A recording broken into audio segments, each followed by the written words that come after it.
Hi friends, welcome back to our channel. இன்னைக்கு நம்ம கருவேப்பிலை வச்சு ஒரு தொக்கு ரெசிப்டா பண்ண போறோம். இது வந்து நீங்க செய்யற மெத்தட் பர்ஃபெக்டா நான் சொல்ற மாதிரி பண்ணீங்கன்னா ஒரு 2 மாசம் கூட ஸ்டோர் பண்ணி வச்சுட்டு சாப்பிடலாம். சாதத்துலயும் பரட்டி சாப்பிடலாம், இட்லி, தோசை, சப்பாத்தி இது கூடயும் தொட்டுன்னு சாப்பிடலாம். ஸோ இதுக்கு வந்து நான் ஒரு 2 கட்டுக்கு கருவேப்பிலை எடுத்திருக்கேன். கருவேப்பிலை எடுத்துட்டு இந்த மாதிரி குச்சி அப்படியே வந்துட்டு இந்த இனுக்குன்னு சொல்லுவோம் இல்லையா, இது அப்படியே வந்து ஒரு பக்கெட் தண்ணியில போட்டு அலசி எடுத்துக்கோங்க. இது வெயிலெல்லாம் நம்ம காய வைக்க போறது இல்லை. ஸோ இந்த மாதிரி உருவிட்டு பண்ணீங்கன்னா உங்களுக்கு தண்ணி சதுன்னு ஆயிடும். ஸோ அதனால இது அப்படியே வந்து இந்த குச்சியோட அப்படியே வந்து டிப் பண்ணி எடுத்துட்டீங்கன்னா மேலே இருக்க டஸ்ட் எல்லாம் போயிடும். அதுக்கப்புறமா ஒரு கிளாத் வச்சு தொடச்சி எடுத்துக்கோங்க. இல்லை நிழல்லையே கூட ஒரு 1/2 hour வச்சிங்கன்னா போதும். இது வந்து ரொம்ப வெயில் பட்டுச்சுன்னா சுருங்கின மாதிரி ட்ரை ஆகக்கூடாது. ஸோ எப்படி செய்யுதுன்னு பார்க்கலாம். இப்போ நான் வந்துட்டு கொஞ்சம் வந்து இந்த மாதிரி உருவி எடுத்துட்டேன். வீடியோக்காக அப்படியே வச்சுருந்தேன். இப்போ பாருங்க, அது நல்லா அலசிட்டு இது வந்து இப்போ தான் பறிச்சது, மரத்துலேருந்து ஃப்ரெஷ்ஷாக பறிச்சுட்டு வந்தது. இப்போ நம்ம ட்ரை ரோஸ்ட் தான் பண்ண போகிறோம். எண்ணெய்லாம் ஊற்ற வேண்டாம். ஒரு 2 ஸ்பூனுக்கு தனியா, அதே மாதிரி 2 ஸ்பூனுக்கு கடுகு,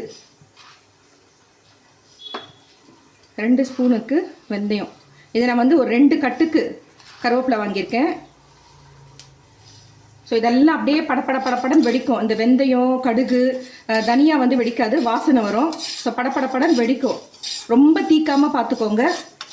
பாருங்கள், இது மாதிரி இந்த கடுகு, வெந்தயம் எல்லாம் படப்படன்னு அப்படியே பொரியும் பாருங்கள்.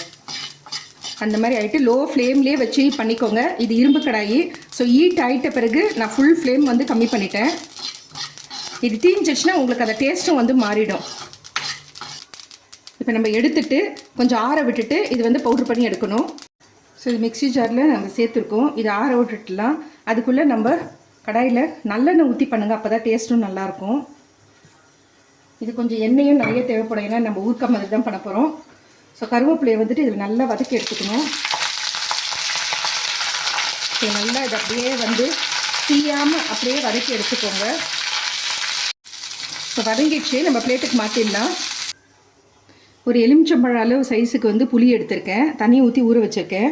இதை அப்படியே வந்து நம்ம வதக்கின அந்த கருவேப்பிலை பேன்லேயே வந்து இதை ஆட் பண்ணிக்கலாம்.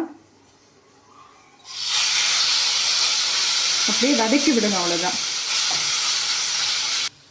புளி வந்து ஊற வைக்காமல் நீங்கள் வந்து அரைச்சிங்கன்னா அப்படியே திப்பியாக மாட்டோம். அதனால தான் தண்ணியில் ஊற வச்சுட்டு அந்த தண்ணியெலாம் சேர்க்கக்கூடாது, நம்ம ஊறுக்காய் மாதிரி பண்ண போகிறதுனால. இப்போ பாருங்க, நல்லா அந்த மாதிரி ஸ்மாஷ் ஆகணும்.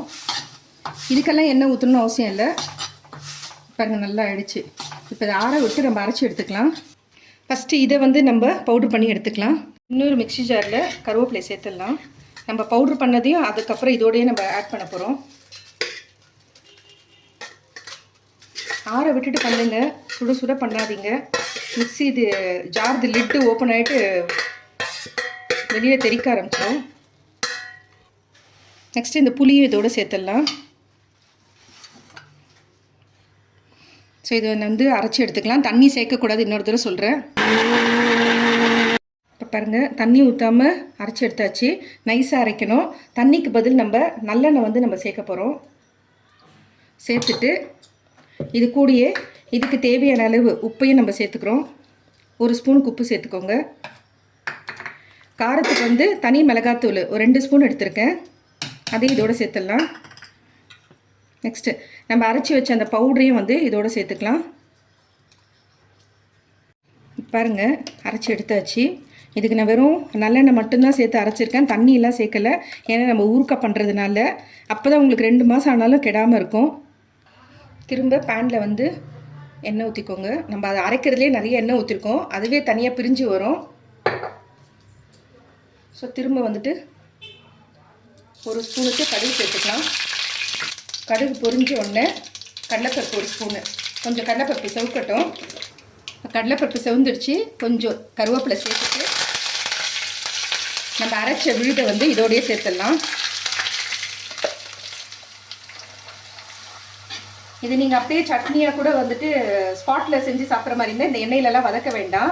இது நம்ம ப்ரிசர்வ் பண்ணி வைக்கிறதா இருந்தால் மட்டும்தான் இந்த எண்ணெயில் வதக்கிட்டு பண்ணலாம். நீங்கள் அப்படியே கூட இட்லி, தோசைக்கு இப்போ நம்ம அரைச்சிட்டு அப்படியே கூட தொட்டுன்னு சாப்பிட்லாம். நல்லாயிருக்கும், அருமையாக இருக்கும். நல்லா லோ ஃப்ளேம்லேயே வச்சுக்கோங்க. அதை அப்படியே வதக்கி விடுங்க. நம்ம ஊற்றின எண்ணெய்லாம் வந்து அப்படியே பிரிஞ்சு மேலே வரும். அப்போ நம்ம ஸ்டவ் ஆஃப் பண்ணிடலாம். அப்போ தான் அதான் கரெக்டு பதம்ன்றது. பாருங்கள், இப்போ ஊற்றுற எண்ணெய்லாம் இன்னும் அப்படியே இருக்குது, பிரிஞ்சு வரல. ஒரு 2 நிமிஷம் ஆகட்டும். இப்போ பாருங்க எண்ணெய்லாம் நல்லா பிரிஞ்சு வந்திருக்கு. இப்போ கரெக்டாக ரெடி ஆகிடுச்சு. இது நல்லா ஆற விட்டுட்டு ஒரு ஹேர்டைட்டு பாட்டிலு இல்லை பிளாஸ்டிக் டப்பாவில் போட்டு வச்சுக்கோங்க. உங்களுக்கு எப்போ வேணுமோ சட்டுன்னு ஒரு சாதம் வடிச்சிட்டு கூட இது தொக்கு மாதிரி பிசைஞ்சு சாப்பிட்லாம். இட்லி தோசை சப்பாத்திக்கும் தொட்டுன்னு சாப்பிட்லாம். சூப்பராக இருக்கும் டேஸ்ட்டு. பாருங்கள் ஒரு பாட்டிலில் வந்து ஆற விட்டுட்டு போடுங்க. நான் வீடியோக்காக உடனே போடுறேன். ஸோ நல்லா ஆற விட்டுட்டு அப்புறமா மூடி போட்டு மூடி விட்டுக்கோங்க. இந்த வீடியோ பிடிச்சிருந்தா லைக் பண்ணுங்கள். இதில் நிறைய வந்துட்டு விட்டமின் இருக்குது. முடிக்கும் நல்லது, கண்ணுக்கு நல்லது. நிறைய பேர் வந்து கருவேப்பிலைன்னு ஒதுக்கப்பட்ட விஷயன்ற மாதிரி கொழும்புலலாம் கருவேப்பிலலாம் இருந்துச்சுன்னா தூக்கி விசடிச்சிடறாங்க. ஸோ இந்த மாதிரிலாம் வந்து செஞ்சு கொடுத்திங்கன்னா டைரெக்டாக வந்து நமக்கு கருவேப்பிலை வந்து உள்ளே சாப்பாடில் வந்து ஆட் ஆகுது. இந்த வீடியோ பிடிச்சிருந்தா லைக் பண்ணுங்கள். புதுசாக பார்க்குறவங்க இருந்தால் சப்ஸ்கிரைப் பண்ணுங்கள். மறக்காமல் பெல் ஐக்கானை ப்ரெஸ் பண்ணுங்கள். அப்போ தான் நான் போடுற வீடியோ உடனுக்குடன் நோட்டிஃபிகேஷன் வரும். Thank you friends. Take care. By.